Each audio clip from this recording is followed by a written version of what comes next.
दोस्तों, स्वागत है आपका हमारे चैनल पर। आज हम आपको एक ऐसी प्रेरणादायक कहानी सुनाने जा रहे हैं जो न केवल आपको संघर्ष के मायने समझाएगी, बल्कि आपको यह भी दिखाएगी कि कठिनाइयों के बावजूद सपनों को हकीकत में बदला जा सकता है।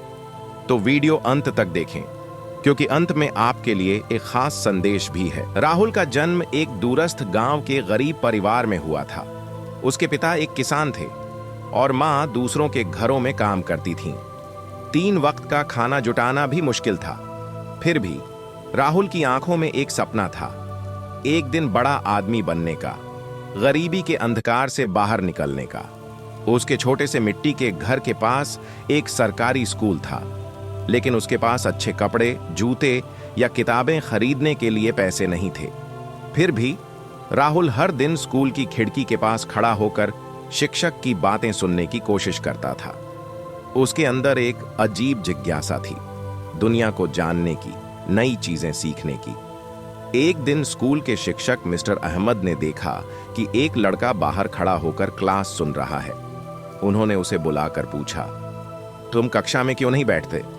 राहुल ने सिर झुकाकर कहा, मेरे पास किताबें नहीं हैं, अच्छे कपड़े नहीं हैं, पैसे नहीं हैं सर। शिक्षक का दिल भर आया। उन्होंने कहा, शिक्षा पैसों के लिए नहीं, ज्ञान के लिए होती है। तुम चाहो तो यहां पढ़ सकते हो।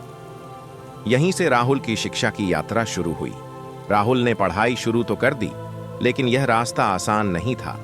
वह रात को केरोसिन के दिए की रोशनी में पढ़ता और दिन में अपने पिता की मदद करता।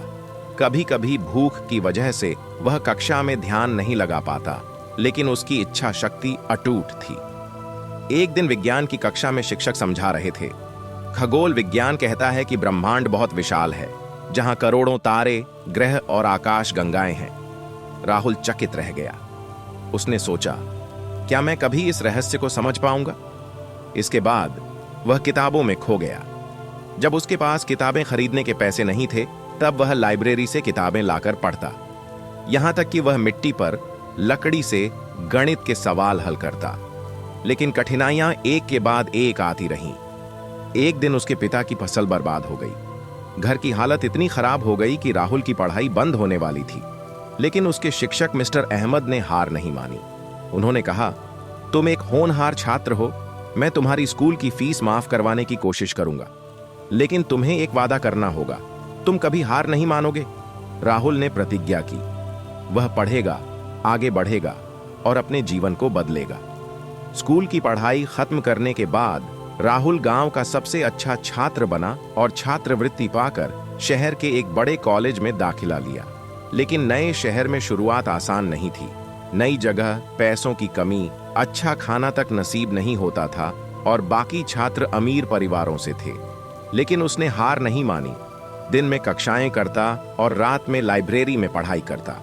उसने अपनी प्रतिभा का उपयोग करके विज्ञान प्रतियोगिताओं में भाग लेना शुरू कर दिया। एक दिन उसे एक विज्ञान मेले के बारे में पता चला, जहां देश के बड़े वैज्ञानिक आने वाले थे। राहुल ने सौर ऊर्जा से पानी को शुद्ध करने वाली मशीन तैयार की और प्रतियोगिता में भाग लिया। जज उसकी प्रतिभा देखकर हैरान रह गए। एक वैज्ञानिक ने उसे बुलाकर कहा, तुम अपने शोध को आगे बढ़ाओ, मैं तुम्हारी पढ़ाई में मदद करूंगा। इसके बाद राहुल को विदेश में पढ़ाई करने के लिए छात्रवृत्ति मिली।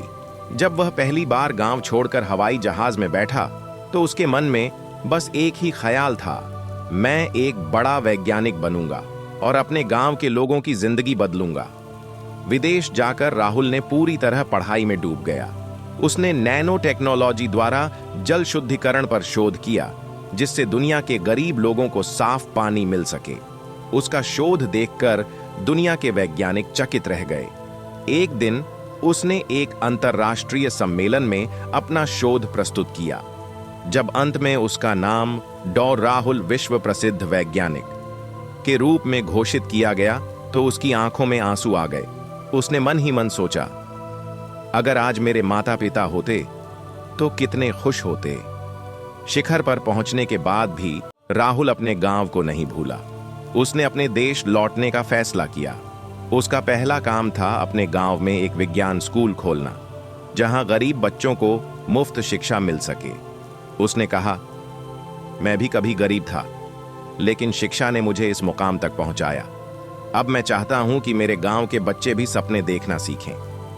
उसके स्कूल में गरीब बच्चों को मुफ्त में पढ़ने का अवसर मिला।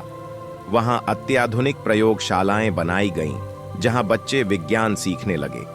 एक दिन उसके पुराने स्कूल के शिक्षक मिस्टर अहमद उससे मिलने आए और बोले, आज मुझे गर्व है, जो गरीब लड़का कभी खिड़की के बाहर खड़ा होकर कक्षा सुनता था, आज वह हजारों बच्चों का भविष्य बना रहा है। राहुल ने झुककर अपने शिक्षक के पैर छू लिए और कहा, अगर उस दिन आपने मुझे कक्षा में बैठने की अनुमति नहीं दी होती तो मैं आज यहां नहीं होता।